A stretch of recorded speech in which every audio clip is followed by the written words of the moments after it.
Perfect borhani বানানোর recipe. আছে টক মিষ্টি দই, জিরার গুঁড়া, তারপরে আছে সরিষা, হলুদ সরিষা, এটা হচ্ছে বিট লবণ, কালো গোলমরিচ, ধনেপাতা, পুদিনা পাতা, মরিচ এবং এইখানে হচ্ছে সস, বোরহানির মশলা।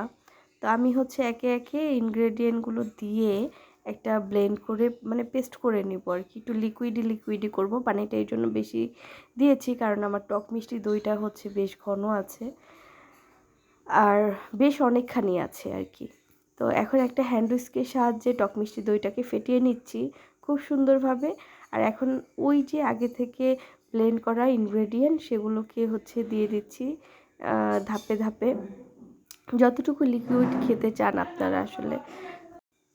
এরপর বিট লবণ দিয়ে দিচ্ছি পরিমাণ মতো যতটুকু লাগে।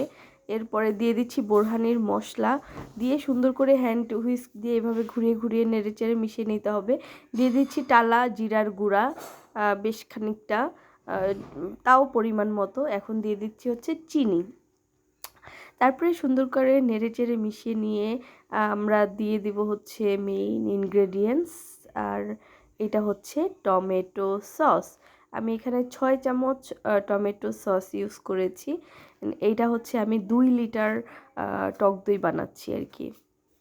আচ্ছা, এরপরে সুন্দর করে ছেঁকে নিতে হবে। অ্যান্ড ছেঁকে নিলে এই যে দেখেন নিচে হচ্ছে তলানিতে জমা পড়বে আস্ত দানা। অ্যান্ড এটা হচ্ছে পারফেক্ট বোরহানি। আজকে এ পর্যন্তই, টুডুস।